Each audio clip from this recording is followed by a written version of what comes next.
Bem-vindos ao Enemcast Literário, o podcast feito por alunos para alunos que tem o objetivo de transformar grandes obras literárias em valioso repertório sociocultural para a sua redação.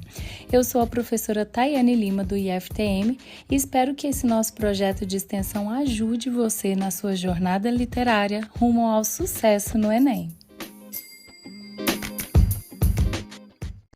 Bom dia, boa tarde ou boa noite para qualquer um que esteja ouvindo. Meu nome é Gabriel, nós somos da turma do terceiro G de Alimentos e hoje a gente resolveu fazer um podcast dedicado a Dom Casmurro para explicar algumas problemáticas do livro e ajudar para quem queira usar como repertório ou só queira saber mais sobre o livro mesmo.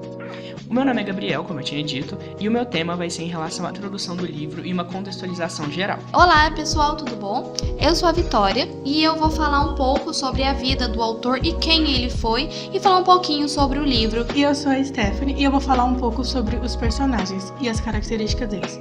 Sobre a Capitu, o Bentinho, a Dona Glória, o Escobar.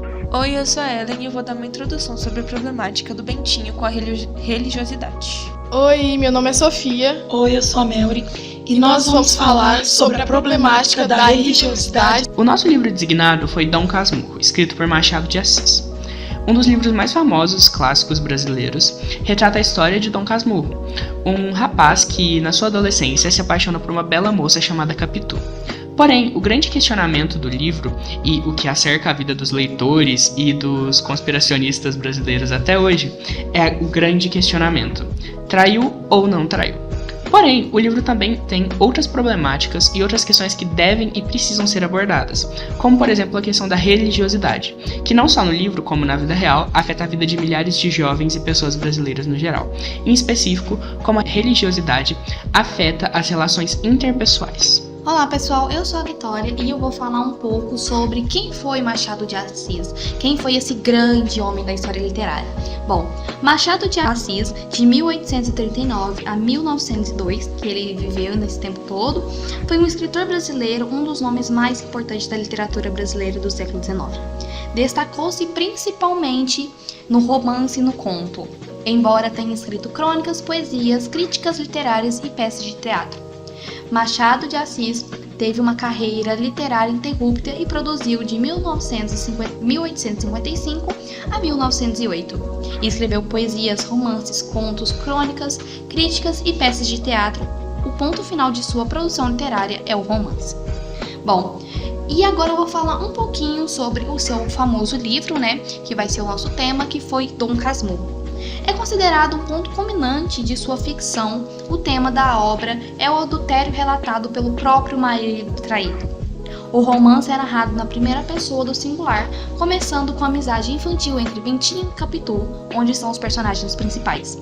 Da afeição nasce o amor e o casamento. Capitu, com quase todos os tipos machadianos, é cheia de vivacidade e astúcia, porém dissimulada. Trai o esposo com Escobar, o mais antigo e íntimo amigo do casal. Mais tarde nasce Ezequiel, e as dúvidas do Bentinho se dissipam. Torna-se um indivíduo sisudo e casmurro, que vive a rememorar o passado. Quando Escobar morre, Capitu chora diante do cadáver, confirmando as suspeitas de Bentinho. E aí fica a questão, traiu ou não? A caracterização desses personagens, eles são descritos a partir dos seus dotes físicos e dos seus dotes funcionais. Então, tem uma grande relação com o realismo, que era a época que foi publicada a obra. E eu vou começar falando de uma mulher muito importante, que é a Dona Glória, a famosa Dona Glória. Porque a Dona Glória, ela é a mãe do Bentinho. E ela sempre quis que o Bentinho fosse para o seminário, fosse ser padre, porque foi uma promessa que ela fez antes mesmo dele nascer, só que ao mesmo tempo ela também queria que ele ficasse perto dela. Então ela ficava meio que empacada lá, Só que aí no fim de tudo, ela teve que cumprir a promessa e mandar ele para o seminário. E aí a gente vai entrar no Bentinho. O Bentinho, ele é um protagonista, que ele é anti-herói. Ele ocupa essa caracterização de anti-herói porque ele não quer ir pro seminário. E ele quer casar com a Capitu, porque ele conhece a Capitu quando eles são na infância, e já é uma preocupação para Dona Glória, né? Porque um homem e uma mulher ali conversando, sendo amigos. Só que aí, e o que é muito interessante falar é que a Capitu porque ele teve que ir pro seminário. Então a Capitu sempre elaborava os planos pro Bentinho fugir ou para ele não ir. E a Capitu, essa famosa Capitu de quem traiu ou não, se ela traiu ou não, na verdade, ela é descrita como uma criatura no início do livro, como uma criatura de 14 anos, alta, forte, e ela era descrita como olhos de cigana, dissimulada e oblíqua. E mais pra Bentinho, ela era descrita como olhos de ressaca. E aí, no meio disso tudo, entra quem? Entra o terceiro vértice do triângulo amoroso, o Escobar. E aí, traiu ou não? O amigo, né? Amigo, entre muitas aspas. O Escobar, ele vira um grande amigo, tipo, confidente do Bentinho, porque eles estão fazendo seminário junto. E eles se conhecem no seminário. E aí, o Bentinho começa a falar que ele gosta muito da Capitu, falar sobre seus desejos.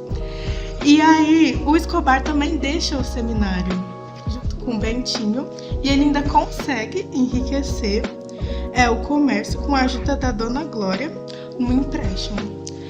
E aí o Escobar, no fim, quando ele consegue sair do seminário e ficar rico com a ajuda da Dona Glória no comércio, ele acaba se casando com a Sancha, que é uma amiga de infância da Capitu. Oi, meu nome é Ellen e eu vou dar uma contextualizada na situação que aconteceu com o Bentinho e sua frustração com a igreja. O primeiro fato relevante que aconteceu é também o primeiro motivo de preocupação de Bentinho. Ele escutou uma conversa entre José Dias e Dona Glória, que são seus pais. E o que aconteceu? A Dona Glória, ela pretende mandá-lo ao seminário no cumprimento de uma promessa que foi feita bem um pouco antes do seu nascimento. E aí a Dona Glória, a mãe dele, que já tinha perdido um filho, ela prometeu que se o segundo filho nascesse varão, ela faria dele padre. E na conversa também a Dona Glória ficou sabendo da amizade entre o Bentinho e a Capitu, uma amizade bem estreita entre eles. E aí depois disso, o Bentinho ele fica bem bravo, bem furioso com José Dias, o seu pai, que o denunciou.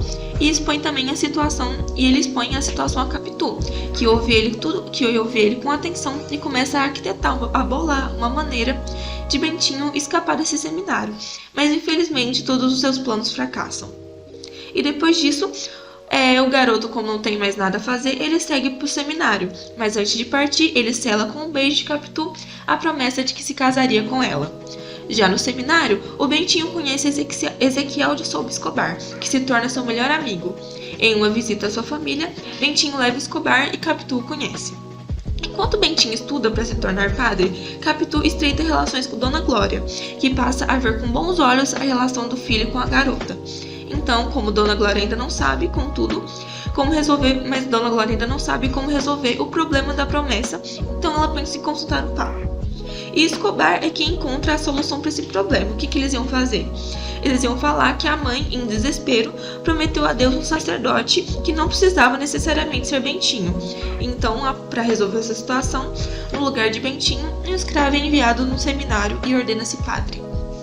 E após toda essa problemática, se vê que Bentinho tem um problema muito grande com a igreja, e a igreja acaba atrasando muito a vida dele e privando ele de um amor e de suas vontades.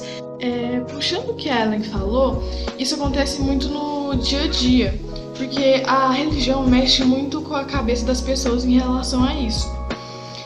As pessoas se privam das coisas que querem fazer, ou até de seguir o seu desejo por conta da religião. E isso é muito ruim para a sociedade, porque a gente fica com receio do que a gente vai fazer, ou até da nossa personalidade, para agradar a religião ou as pessoas que seguem. Como, por exemplo, quando a pessoa frequenta muito a igreja e a pessoa pensa, vai comentar sobre isso, que deu tudo certo, mas a pessoa, na realidade, não quer fazer isso. ela quer seguir o que ela pensa, mas ela pode se arrepender, porque ela não vai seguir aquilo e isso pode prejudicar ela, mas ela também pensa na família e na religião. Eu vou decepcionar a minha igreja, a Deus, será que eu vou ter perdão? Isso é muito complicado e a gente deve mudar isso, porque a gente não pode fazer aquilo que a outra pessoa dita, a gente tem que fazer isso que a gente se sente bem. Bom dia, meu nome é Melry. Primeiramente, eu gostaria de pedir desculpas pela minha voz, mas dando continuidade ao que as meninas já disseram, eu vou falar um pouco sobre como o livro se aplica dentro do tema da redação em que nós escolhemos, que é como a religiosidade afeta nas relações interpessoais. Bom, no livro a gente consegue ver uma grande problemática que o Bentinho enfrenta com a família dele e com ele mesmo por causa da religião. Na página 196, o Bentinho comenta sobre o voto que a mãe dele fez de que se o segundo filho dela nascesse varão, ela doaria ele para ser sacerdote. E quando o Bentinho descobre isso, ele não gosta, não sente uma grande problemática, porque o grande sonho dele não é ser padre. E isso a religiosidade já enfrenta aí, já é uma problemática aí, porque o sonho dele é seguir na área do comércio. E também porque durante a drama do livro, ele acaba se apaixonando pela Capitu. E são dois pontos onde ele acaba por viver uma grande problemática na vida amorosa e na vida pessoal dele, quando se trata de trabalho ou algo do tipo. Assim como naquela época, nos dias atuais, a gente consegue ver a mesma problemática vivida por muitos.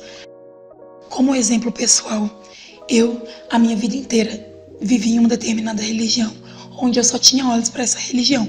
E assim como a Sofia comentou, a gente fica cego por isso. Por só ver isso, a gente não consegue enxergar outros pontos de vista e não consegue se deixar ver outros pontos de vista. Como eu mesma disse e vou falar agora, eu segui nessa religião e acabei por nunca ter um certo preconceito. Por ser leiga, tinha um certo preconceito por determinadas religiões. E só vi o meu ponto de vista, a minha religião.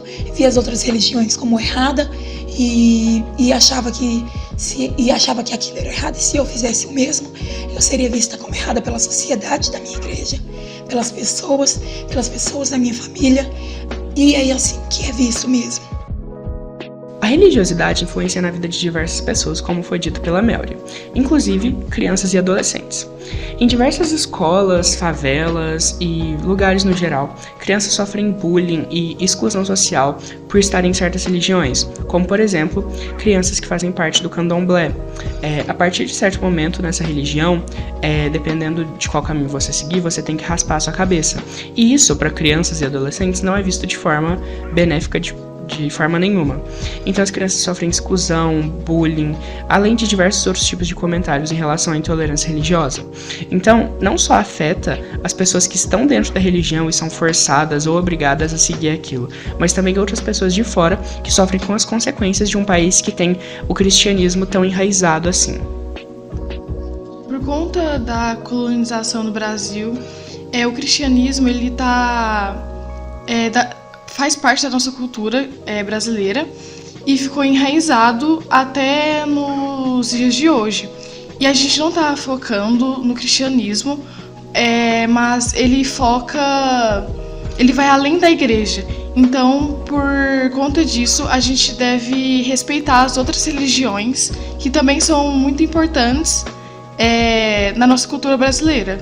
E a gente tem que respeitar a cultura e o costume de cada um. Mesmo que é diferente, a gente não deve pensar que faz um mal pro outro, que vai arruinar a nossa vida com cada religião. Não é isso. Então, a gente deve seguir o que a gente sente bem, deixa a gente leve e respeitar uns aos outros, e a vida vai fluir muito bem. E a gente deve fazer aquilo também que a gente deseja. O livro Dom Casmurro é importantíssimo para a cultura brasileira, especialmente para novos leitores que querem entender mais sobre clássicos e sobre como as coisas funcionavam antigamente. O livro também serve como um ótimo repertório para o Enem, entrando em diversos assuntos, como problemas psicológicos, religiosidade e afins.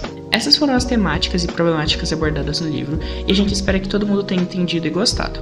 Mas fica aí o grande questionamento. Traiu ou não?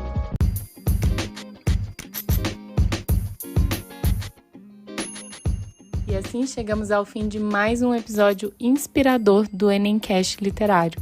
Mas não posso encerrar este episódio sem expressar a minha gratidão a uma equipe incrível que torna este podcast possível.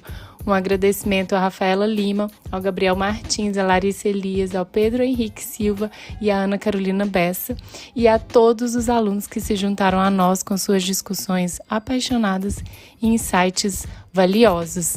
É claro, um agradecimento especial vai para vocês, nossos ouvintes fiéis, que nos inspirou a continuar explorando os tesouros da literatura clássica. É hora de fechar mais um capítulo, mas fiquem atentos, porque mais aventuras literárias estão por vir. Até o próximo episódio do Enemcast Literário. Fiquem bem e continuem a ler e a sonhar através das páginas dos livros. Até breve e um bom Enem a todos vocês.